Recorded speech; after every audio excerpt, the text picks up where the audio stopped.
Hello everyone, online classes YouTube channel में आप सभी का स्वागत है। आज पॉलिटिकल साइंस का वेरी इंपॉर्टेंट टॉपिक हम यहाँ पे लेके आए हैं और आज हम बात करेंगे नीति निर्देशक तत्वों के बारे में। यहाँ पे बात करेंगे तो यहाँ पे देखो, बात करें क्वेश्चंस की तो काफ़ी सारे क्वेश्चंस हैं और इन क्वेश्चंस की क्यूज लगाएंगे। साथ ही साथ आपको खुद को देखना है, क्योंकि तैयारी तो देखो बुक्स से जो थ्योरी पार्ट है ये हर कोई पढ़ लेता है, तैयारी सभी करते हैं, बट मेन इंपॉर्टेंट चीज़ ये है कि ज़्यादा से ज़्यादा क्यूज लगाओ ताकि आपको खुद को पता चल पाए कि कितने क्वेश्चंस आपके सही हो रहे हैं और कितने क्वेश्चंस आपके रॉन्ग हो रहे हैं।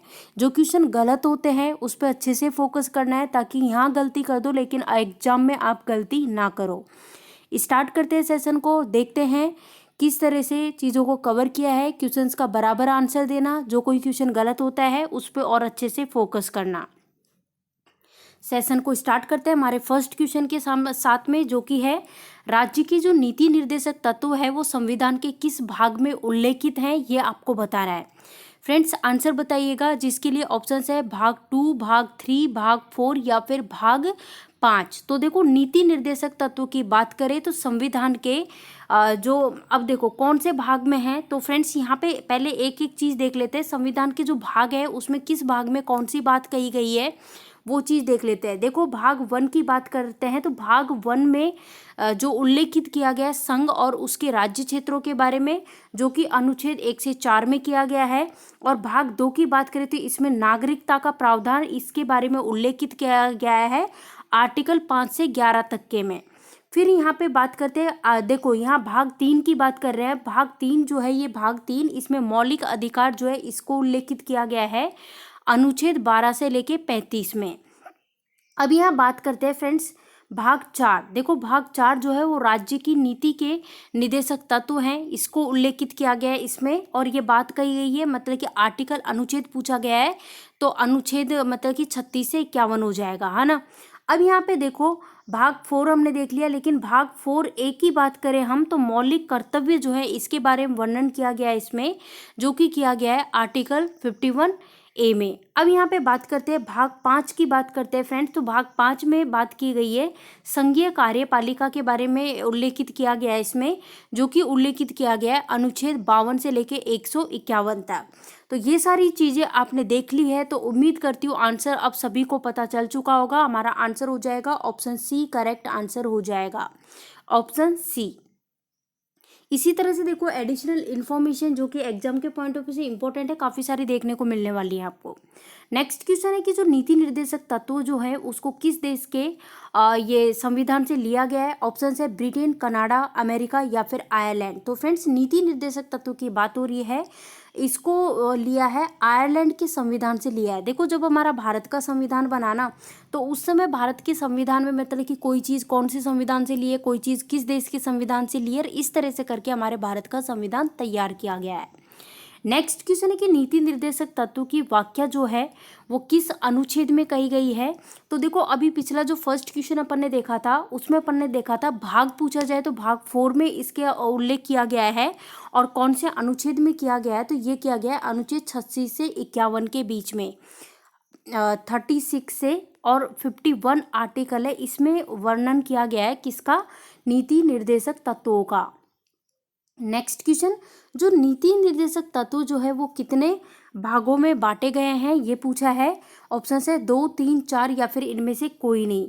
तो फ्रेंड्स यहाँ पे देख लीजिए, यहाँ पे साफ साफ लिखा गया है कि नीति निर्देशक तत्व जो है इसको 3 भागों में बांटा गया है, तो आंसर हो जाएगा ऑप्शन बी। अब ये 3 भाग कौन कौन से हैं, तो यहाँ पे इनके नाम लिखे गए हैं सामाजिक और आर्थिक चार्टर, सामाजिक और सुरक्षा चार्टर और सामुदायिक कल्याण चार्टर। ये है 3 भाग। तो नेक्स्ट देख लेते हैं। नेक्स्ट क्वेश्चन है कि राज्य के जो नीति निर्देशक तत्व हैं, एक ऐसा चेक है जो बैंक की सुविधा अनुसार अदा की जाती है, ये कथन किसने कहा, ये कथन किसका है, ये आपको बताना है। ऑप्शन है एम स्वामीनाथन का, के.टी. शाह का, सी राजगोपालाचारी का या फिर टी.के. नन का। तो फ्रेंड्स ये स्टेटमेंट दिया था के.टी. शाह ने, तो आंसर हो जाएगा ऑप्शन बी। नेक्स्ट क्वेश्चन यहाँ पे कि वर्ष 2000 में गठित संविधान समीक्षा आयोग के अध्यक्ष कौन थे, उनका नाम आपको बताना है।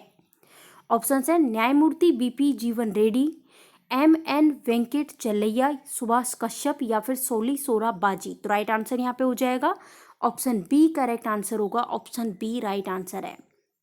नेक्स्ट, संविधान का वो कौन सा भाग है जो संविधान के निर्माताओं के मस्तिष्क और उद्देश्य को प्रतिबिंबित करता है?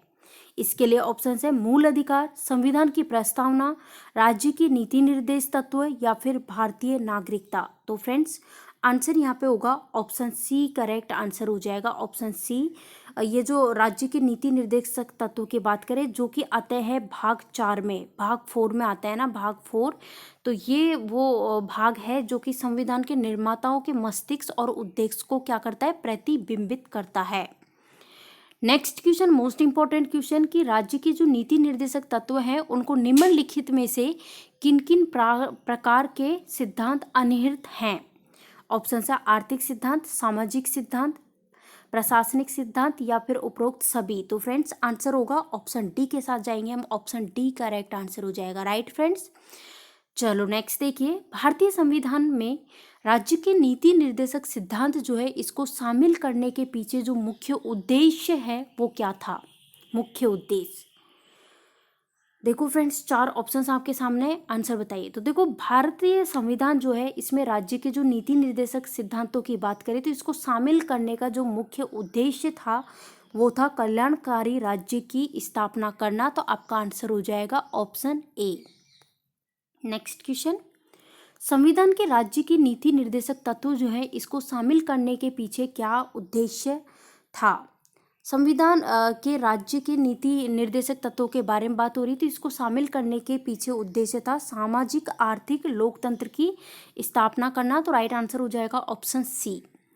नेक्स्ट क्वेश्चन देखिए, किस संवैधानिक संशोधन अधिनियम ने राज्य के नीति निर्देशक तत्व जो होते हैं इसको मौलिक अधिकारों की अपेक्षा अधिक प्रभावशाली बनाया? ये किसने बनाया, ये आपको बताना है फ्रेंड्स। तो फ्रेंड्स ये बनाया 42वां संविधान संशोधन अधिनियम है जो कि हुआ था 1976 में। इसने क्या किया कि राज्य के जो नीति निर्देशक तत्व हैं इसके मौलिक अधिकार, इनको मौलिक अधिकार जो है उसकी अपेक्षा अधिक प्रभावशाली बनाया। अब देखो यहाँ पे वैसे देखा जाए तो कई चीज़ें सीखने को आपको मिल रही है। आपसे अगर पूछा जाए 42वां संविधान संशोधन कब हुआ था तो 1976 में हुआ था, और 43वां संविधान संशोधन पूछा जाए तो 1977 में हुआ था। 44वां संविधान संशोधन पूछा जाए तो 1978 में, और 45वां संविधान संशोधन पूछा जाए तो 1980 में हुआ था। राइट फ्रेंड्स, नेक्स्ट क्वेश्चन, भारतीय संविधान का कौन सा अंग है जो कि समाजवादी व्यवस्था स्थापित करने की प्रेरणा देता है? मूल अधिकार, मूल कर्तव्य, नीति निर्देशक तत्व या फिर नागरिकता? तो आंसर हो जाएगा नीति निर्देशक तत्व, जो कि इनकी बात कही गई है भाग 4 में, भाग 4 में बात कही गई है, और अनुच्छेद 36 से लेकर अनुच्छेद 51 तक। ठीक है, नेक्स्ट क्वेश्चन देखिए, संविधान के कल्याणकारी राज्य का आदेश किसमें दिया जाता है? 42वें संविधान संशोधन में, प्रस्तावना में, नीति निर्देशक तत्वों में या फिर मूल अधिकारों में? तो फ्रेंड्स इसका दिया गया है किसमें, जो नीति निर्देशक तत्व हैं इनमें। तो आपका आंसर होगा ऑप्शन सी।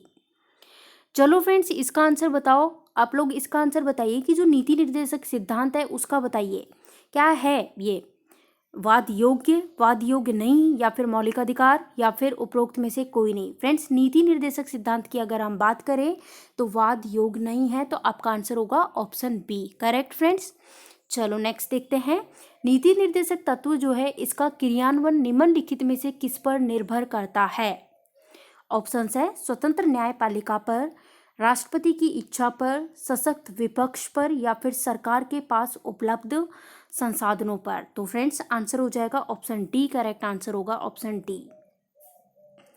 नेक्स्ट क्वेश्चन देखिए, जो कि आपसे पूछा जा रहा है कि मूल अधिकार और राज्य के जो नीति निर्देशक तत्व होते हैं उसमें डिफरेंस आपसे पूछा गया है, अंतर क्या है?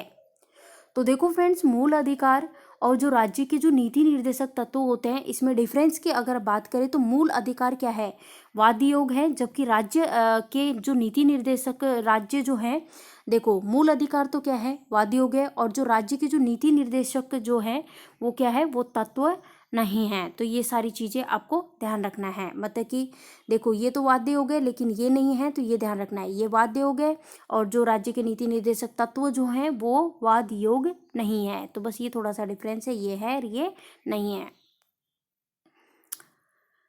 एक कल्याणकारी राज्य के निर्देश आदर्श वर्णित हैं, किसमें वर्णित है ये बताइए।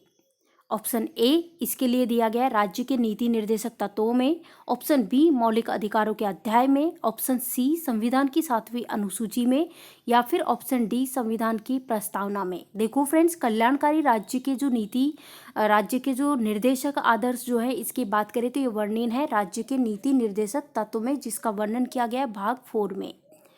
नेक्स्ट क्वेश्चन यहाँ पूछा गया है कि नीति निर्देशक तत्व जो है इसको कार्यान्वित करने का क्या मूल अधिकार का हनन हो सकता है, इसके बारे में बताना है कि भाई इसको कार्यान्वित करें तो उसके लिए आपको बताना है कि जो मूल अधिकार है उसका हनन हो सकता है या नहीं हो सकता है।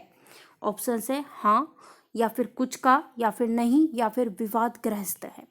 तो आंसर हो जाएगा कुछ का हनन हो सकता है, तो आंसर होगा ऑप्शन बी। चलो फ्रेंड्स, नेक्स्ट क्वेश्चन के साथ हम आ जाते हैं। हमसे पूछा है भारत के संविधान में अंतर्राष्ट्रीय सुरक्षा को प्रोत्साहन देना सन्निहित है, किसमें है ये बता दीजिए। संविधान के प्रस्तावना में, राज्य की नीति निर्देशक तत्वों में, या फिर मौलिक कर्तव्य में, या फिर नवम अनुसूची में। तो फ्रेंड्स आंसर हो जाएगा ऑप्शन बी के साथ हम जाएंगे, राज्य के नीति निर्देशक तत्व है। नेक्स्ट देखो, समान कार्य करने के लिए वेतन भारत के संविधान में सुनिश्चित किया गया है, ये एक क्या है ये बताओ। वेतन के बारे में बात कर रहे हैं हम, है ना। ऑप्शन है मौलिक अधिकार है, या फिर मौलिक कर्तव्य है, या फिर आर्थिक अधिकार है, या फिर राज्य के नीति निर्देशक सिद्धांत का अंग है। तो देखो, समान कार्य करने के लिए समान वेतन भारत के संविधान में सुनिश्चित किया गया है, ये एक राज्य के नीति निर्देशक सिद्धांत का क्या है, अंग है। ऑप्शन डी करेक्ट आंसर है। नेक्स्ट क्वेश्चन देखिए, संविधान का कौन सा अंश भारत के नागरिकों को आर्थिक न्याय प्रदान करने का संकेत देता है। राज्य के नीति निर्देशक तत्व, मौलिक अधिकार, प्रस्तावना, या फिर उपरोक्त सभी। तो आंसर हो जाएगा ऑप्शन ए करेक्ट आंसर हो जाएगा। नेक्स्ट क्वेश्चन यहाँ पूछा जा रहा है कि राज्य के नीति निर्देशक तत्वों में क्या शामिल है जो मूल अधिकार में नहीं है। अस्पृश्यता का उन्मूलन, आने जाने की स्वतंत्रता, धर्म की स्वतंत्रता, या फिर कुटीर उद्योग को प्रोत्साहन। तो आंसर हो जाएगा ऑप्शन डी करेक्ट आंसर हो जाएगा। ऑप्शन डी करेक्ट आंसर हो जाएगा कि राज्य के जो नीति निर्देशक तत्व है उसमें जो कुटीर उद्योग का जो प्रोत्साहन जो है ये शामिल है, जो कि क्या है, एक मूल अधिकार में नहीं आता है। नेक्स्ट क्वेश्चन देखो, मोस्ट इंपॉर्टेंट क्वेश्चन है ये, काफ़ी बार पूछा गया है कि नीति निर्देशक तत्वों का महत्व किसके लिए है। ऑप्शन है नागरिक, राज्य, समाज, या फिर संघ। तो फ्रेंड्स इसका महत्व है राज्य के लिए। नेक्स्ट, भारत में किस राज्य में समान नागरिक संहिता लागू है। ऑप्शन है मेघालय, केरल, हरियाणा, गोवा। तो भारत जो है इसमें गोवा की अगर हम बात करें तो इसमें समान नागरिकता संहिता लागू है। ऑप्शन डी, गोवा की राजधानी क्या है, पणजी। नेक्स्ट, राज्य के जो नीति निर्देशक सिद्धांत है इसके अनुसार किस आयु तक के बच्चों को निःशुल्क एवं अनिवार्य शिक्षा देने की आशा की जाती है। तो फ्रेंड्स ये की जाती है 14 वर्ष के आयु के बच्चों को। तो आंसर हो जाएगा ऑप्शन ए के साथ हम जाएंगे कि राज्य के जो नीति निर्देशक सिद्धांत है इसके अनुसार 14 ईयर्स, है ना, 14 यहाँ कीजिए, 14 ईयर्स तक के जो बच्चे होते हैं उसको निःशुल्क एवं अनिवार्य शिक्षा देने की आशा की जाती है। भारतीय संविधान के कौन से संशोधन अधिनियम द्वारा टकराव की दशा में राज्य की जो नीति निर्देशक तत्व जो होते हैं इसको मूल अधिकारों पर वरीयता प्रदान की गई है। 26वां संविधान संशोधन, 42वां, 43वां, या फिर 52वां। तो फ्रेंड्स आंसर हो जाएगा 42वां करेक्ट आंसर होगा ऑप्शन बी। नेक्स्ट क्वेश्चन देखिए, इनमें से कौन राज्य के नीति निर्देशक सिद्धांतों में सम्मिलित नहीं है, जिसके लिए ऑप्शन है मग निषेध, काम का अधिकार, समान कार्य हेतु समान वेतन, या फिर सूचना का अधिकार। आपका आंसर हो जाएगा ऑप्शन डी करेक्ट आंसर हो जाएगा, सूचना का अधिकार। नेक्स्ट क्वेश्चन है कि निम्न में से कौन नीति निर्देशक तत्वों के अंतर्गत आता है, कौन आता है ये बताइए। तो फ्रेंड्स यहाँ पे ऑप्शन है गाय, बछड़ा और अन्य दुधारू पशुओं की बलि पर रोक, या फिर सभी नागरिक, ऑप्शन बी है सभी नागरिकों को जीविका के समान अवसर प्राप्त करने का अधिकार है, या फिर 14 वर्ष तक के सभी बच्चों को निःशुल्क शिक्षा, या फिर सभी। तो फ्रेंड्स देखिए ये सभी के सभी जो है ना ये किसके अंतर्गत आते हैं, नीति निर्देशक तत्वों के अंतर्गत। नेक्स्ट यहाँ पूछा है कि इनमें से कौन सा सुमेलित नहीं है। ऑप्शंस दे रखे हैं यहाँ पे 4 ऑप्शंस। अनुच्छेद 40 जिसमें दिया हुआ है ग्राम पंचायत का गठन।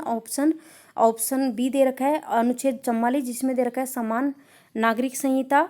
ऑप्शन 41 जिसमें दे रखा है कृषि एवं पशुपालन का संगठन, या फिर ऑप्शन डी दे रखा है 39A जिसमें दे रखा है समान न्याय और निःशुल्क कानूनी शिक्षा।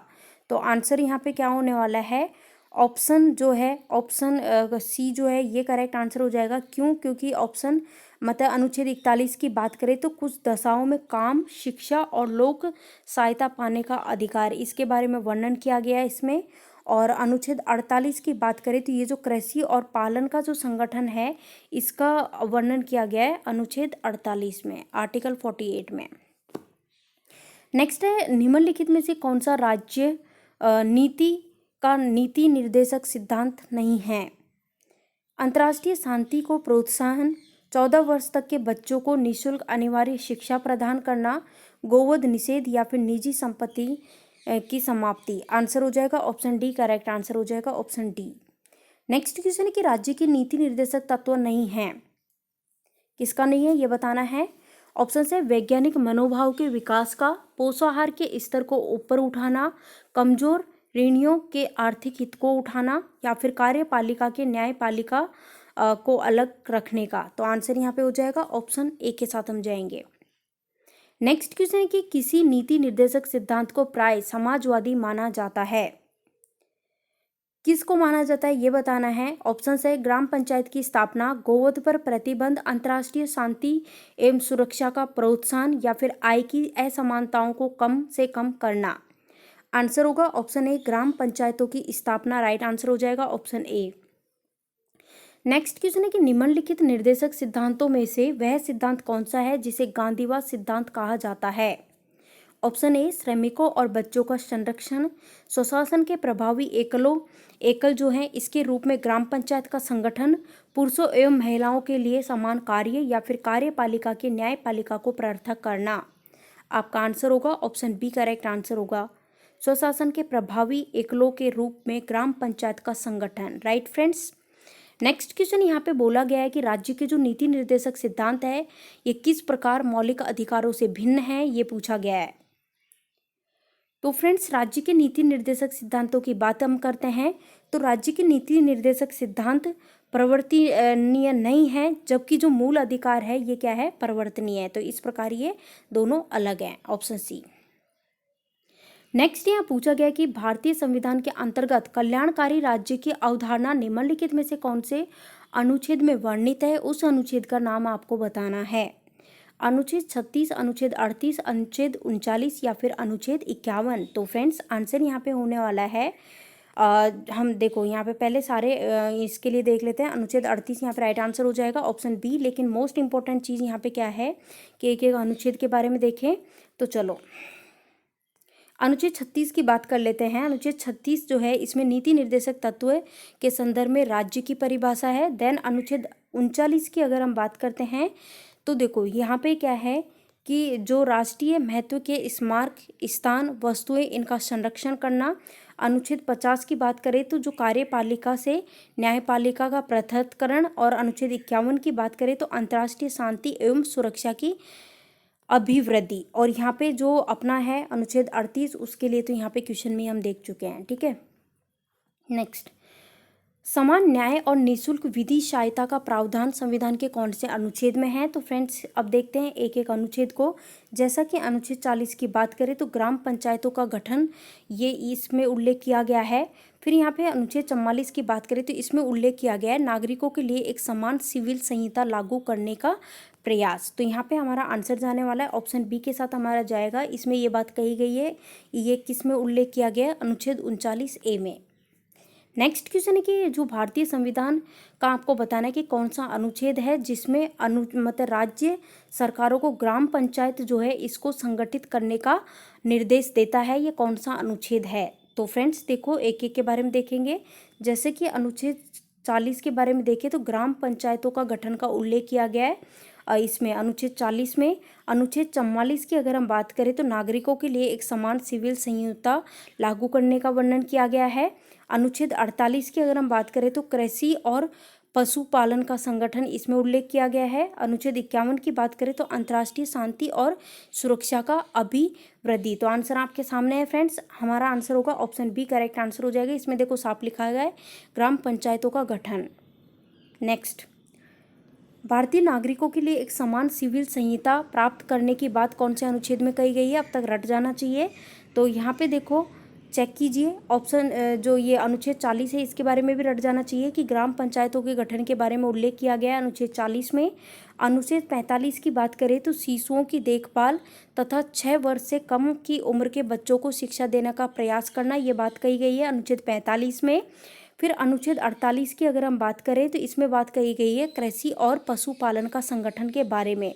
फिर 48 क की बात करें यानी 48 ए की अगर हम बात करें तो इसमें बात कही गई है पर्यावरण के संरक्षण एवं संवर्धन तथा वन व वन्य जीवों की रक्षा इसका प्रयास करना। तो यहाँ पे अपना आंसर हो जाएगा ऑप्शन बी अनुच्छेद 44 जो है इसके तहत क्या है, इसमें उल्लेख किया गया है एक समान मतलब कि जो भारत के नागरिक जो है उसके लिए एक समान सिविल संहिता प्राप्त करने की बात कही गई है। नेक्स्ट, संविधान का वो कौन सा अनुच्छेद है जिसमें न्यायपालिका का कार्यपालिका में पृथक करने का उल्लेख दिया गया है। तो ये भी अब तक याद हो जाना चाहिए, कोई बात नहीं, याद नहीं है तो फिर से दोहरा देते हैं। जैसे कि अनुच्छेद 45 की बात करते हैं तो शिशुओं की देखभाल तथा 6 वर्ष से कम उम्र के जो बच्चे हैं उसको शिक्षा देने का प्रयास करना। और अनुच्छेद 46 की बात करें तो अनुसूचित जाति और अनुसूचित जनजाति और अन्य दुर्लभ जो भी कैटेगरी हैं उसके शिक्षा और अर्थ संबंधी हितों की अभिवृद्धि करना और हर तरह के शोषण और सामाजिक अन्याय से उनकी रक्षा करना, ये बात कही गई है अनुच्छेद 46 में। यहाँ पे आंसर हो जाएगा ऑप्शन डी करेक्ट आंसर हो जाएगा, जो न्यायपालिका का कार्यपालिका में पृथक करना, ये बात कही गई है अनुच्छेद 50 में। नेक्स्ट, राज्य के जो नीति निर्देशक सिद्धांत जो हैं इसमें से कौन सा अनुच्छेद है जिसका संबंध अंतर्राष्ट्रीय शांति और सुरक्षा के संवर्धन से है, अब तक याद भी हो जाना चाहिए। तो अनुच्छेद 51 में ये बात कही गई है ऑप्शन बी। अब यहाँ पे देखो अनुच्छेद 48 की बात करें तो कृषि और पशुपालन का संगठन, ये बात कही गई है 48 में, अब तक याद हो जाना चाहिए। नेक्स्ट क्वेश्चन है कि भारतीय संविधान का कौन सा अनुच्छेद है जिसके द्वारा दुर्लभ वर्ग जो है इसको शिक्षा संबंधी सुरक्षा प्रदान की जाएगी। जस्ट अभी अभी पिछले एक क्वेश्चन में अपन ने देखा था। तो यहाँ पे आंसर हो जाएगा अनुच्छेद 46। नेक्स्ट, अब देखो यहाँ पे एक एक चीज़ के बारे में देख सकते हो। जैसे कि अनुच्छेद 45 के बारे में अपन देखें तो इसमें शिशुओं की देखभाल और 6 वर्ष से कम उम्र के बच्चे जो हैं इसको शिक्षा देने के प्रयास की बात कही गई है। अनुच्छेद 46 की बात करें तो अनुसूचित जाति अनुसूचित जनजाति और बाकी जो भी दुर्लभ कैटेगरीज है इसको शिक्षा और बाकी मतलब कि जो भी है मतलब कि जैसे बाकी जो भी है वो रक्षा करना और सामाजिक अन्याय से उनकी रक्षा करना, बाकी मतलब कि कोई भी तरीके की हेल्प, इन सब की चीज़ें, इन सब के बारे में वर्णन उल्लेखित किया गया है अनुच्छेद 46 में। 47 की बात करें तो लोगों को पोषाहार स्तर तथा जीवन स्तर को ऊंचा करने तथा लोक स्वास्थ्य के सुधार जो है उसको प्राथमिकता कर्तव्य मानना और मादक पेय और जो हानिकारक नशीले पदार्थ है उसके सेवन का प्रतिषेध करने का प्रयास, ये बात कही गई है 47 में। और 48 में कही गई है, ये मोस्ट इम्पोर्टेंट है, जिसमें बात कही गई है कृषि और पशुपालन का संगठन के बारे में। नेक्स्ट है काम करने का जो अधिकार है उसको राज्य के नीति निर्देशक तत्व में निम्नलिखित में से किस अनुच्छेद के अंतर्गत रखा गया है। तो फ्रेंड्स इसको रखा गया है अनुच्छेद 41 के अंतर्गत। नेक्स्ट है most important question, very very important, mark कर लीजिए। शराबबंदी संविधान जो है संविधान की किस धारा से निर्देशित है। तो फ्रेंड्स ये आता है धारा 47 में, ऑप्शन ए।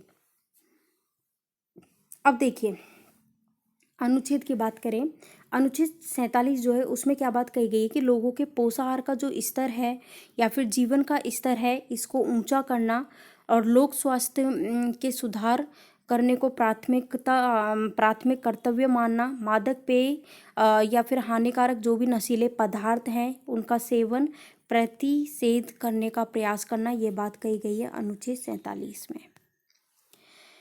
नेक्स्ट क्वेश्चन है कि इनमें से कौन सा एक संविधान के 42वें संशोधन जो हुआ था 42वां, उसके द्वारा नीति निर्देशक तत्व जो है उसमें नहीं जोड़ा जा गया, कौन सा नहीं जोड़ा गया इनमें से, ये बताओ। तो फ्रेंड्स आंसर हो जाएगा ऑप्शन सी, यहाँ पे राइट आंसर हो जाएगा सभी नागरिकों के लिए समान आचार संहिता, ये इसमें नहीं जोड़ा गया, बाकी सभी इसी में जोड़े गए हैं। नेक्स्ट यहाँ पूछा है कि भारत के कल्याणकारी राज्य होने का विचार पाया गया है, किसमें पाया गया है ये बताओ। संविधान की प्रस्तावना में, मौलिक अधिकारों में, या फिर नीति निर्देशक तत्वों में, या फिर ए और सी दोनों में। तो फ्रेंड्स आंसर यहाँ पे हो जाएगा ए और सी दोनों में, तो यानी कि ऑप्शन डी हमारा एकदम राइट आंसर हो जाएगा, ऑप्शन डी। नेक्स्ट क्वेश्चन, संविधान में अंतर्राष्ट्रीय शांति और सुरक्षा का उल्लेख जो है वो किस में किया गया है। ऑप्शन है प्रिम्बल्स में, मौलिक अधिकार में, राज्य के नीति निर्देशक सिद्धांत में, या फिर आपदा के प्रावधान में। तो फ्रेंड्स इसका उल्लेख किया गया है, जो राज्य के नीति निर्देशक तत्व हैं जिसकी बात कही गई है, भाग 4 में इसकी बात कही गई है, अनुच्छेद 39 से लेकर के 51 तक में इसकी बात कही गई है। चलो नेक्स्ट देख लेते हैं, जो कौन सा नीति निर्देशक सिद्धांत है जिसको प्राय समाजवादी माना जाता है। तो फ्रेंड्स ये माना जाता है ग्राम पंचायतों की स्थापना, ऑप्शन ए के साथ हम जाएंगे। नेक्स्ट क्वेश्चन, 42वां संविधान संशोधन अधिनियम जो हुआ, इसके द्वारा कौन सा अनुच्छेद है जो कि नीति निर्देशक तत्व के साथ जोड़ा गया। तो फ्रेंड्स ये जोड़ा गया 39वां, ऑप्शन ए करेक्ट आंसर है। अब देखो अनुच्छेद 39 के अंदर देखिए किस चीज़ का वर्णन किया गया है, इतनी सारी चीज़ों का इसमें उल्लेख किया गया है, जैसे कि इंपॉर्टेंट चीज़ें आप देख सकते हो, जैसे कि पुरुष स्त्रियों का आजीवक के पर्याप्त साधन प्राप्त करने का अधिकार भी इसी में है। देन समाज में बौद्धिक संसाधन जो है इसका स्वामित्व का उचित वितरण भी इसी में है। अर्थव्यवस्था में धन और उत्पादन के जो साधन हैं इसका अहितकारी केंद्रीकरण का निषेध भी इसी में है। मतलब कि ये सारी चीज़ें हैं जिसका उल्लेख इसमें किया गया है। 39 के की बात करें तो इसमें उल्लेख किया गया है समान न्याय और निःशुल्क विधि सहायता का। वर्तमान में कौन सा नीति निर्देशक सिद्धांत है जिसको मूल अधिकारों पर प्राथमिकता प्राप्त है। तो फ्रेंड्स ये है अनुच्छेद 39 बी और सी, ऑप्शन सी करेक्ट आंसर हो जाएगा। नेक्स्ट क्वेश्चन है, भारतीय संविधान में राज्य के नीति निर्देशक सिद्धांत जो हैं इसकी वास्तविकता प्रकृति बताएं। देश के शासन के मूलभूत कर्तव्य के हैं, न्यायालयों द्वारा लागू नहीं किए जा सकते, या फिर राज्य का कर्तव्य है कि विधि निर्माण में उनका सम्मान करें। तो या फिर ऑप्शन डी ऑल, तो आंसर हो जाएगा ऑप्शन डी करेक्ट आंसर होगा।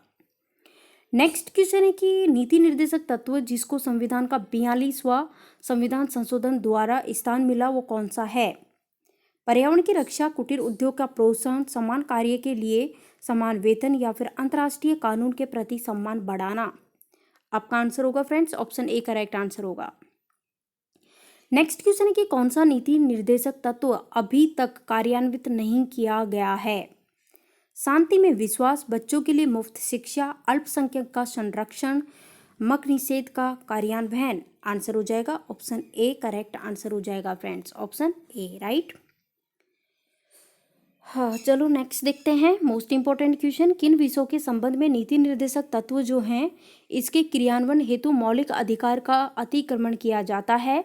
इसके लिए ऑप्शंस हैं, ऑप्शन ए सामाजिक तथा आर्थिक न्याय, या फिर शिक्षा, या फिर अंतर्राष्ट्रीय शांति को बढ़ावा देना, या फिर उपरोक्त सभी। तो फ्रेंड्स यहाँ हमारा आंसर होगा उपरोक्त सभी, इस क्वेश्चन का करेक्ट आंसर है। ये जो विषय हैं इन पर मतलब कि यहाँ पे जो मौलिक अधिकार है इसका अतिक्रमण किया जा सकता है। करेक्ट फ्रेंड्स, बढ़े नेक्स्ट क्वेश्चन की ओर। ये लीजिए, आपसे पूछा जा रहा है कि भारतीय संविधान जो है इसके ये जो भाग दिए गए इनमें से किस एक में न्यायपालिका तथा कार्यपालिका का प्रावर्थक का प्रावधान दिया गया है। ऑप्शंस है प्रस्तावना, मूल अधिकार, राज्य के नीति निर्देशक तत्व, या फिर 7वीं तालिका। तो फ्रेंड्स आंसर होगा ऑप्शन सी। तो देखो फ्रेंड्स आज का अपना टॉपिक फिनिश होता है। जितने भी टॉपिक इस टॉपिक से रिलेटेड क्वेश्चंस थे उनको अपन ने कर लिया है, साथ ही एडिशनल इन्फॉर्मेशन भी काफ़ी देख ली है। तो वीडियो पसंद आया तो वीडियो को लाइक कीजिएगा, जितना हो सके वीडियो को शेयर कीजिएगा, चैनल पे नए हो तो चैनल को सब्सक्राइब कर ले, साथ ही बेल आइकॉन जो है उस पर क्लिक कर ले ताकि जो भी हम वीडियो डालें उसके नोटिफिकेशंस इजीली आपको मिल सके। आप एक बार चैनल पे विजिट कर सकते हो, काफ़ी सारे वीडियोस आपको मिलने वाले हैं। चैनल पे काफ़ी सारे वीडियोस अवेलेबल है और मतलब कि सबकी सब्जेक्ट वाइज मैंने प्लेलिस्ट बना रखी है। काफ़ी हेल्प होगी, काफ़ी रामबाण साबित होंगे आपके हर एग्जाम के पॉइंट ऑफ व्यू से, चाहे एसएससी का कोई भी एग्जाम हो, चाहे रेलवे का हो, और मतलब कि जैसे राजस्थान का भी आपने कोई भी एग्ज़ाम के फॉर्म भर रखे हैं तो राजस्थान जीके भी यहाँ पे डाली हुई है। काफ़ी हेल्प आपको मिलेगी, एक बार आप देख ज़रूर लीजिएगा। तो चलो फ्रेंड्स, मिलते हैं नेक्स्ट वीडियो में। तब तक के लिए ध्यान रखिए अपना, अच्छे से पढ़िए। Thank you for watching this video.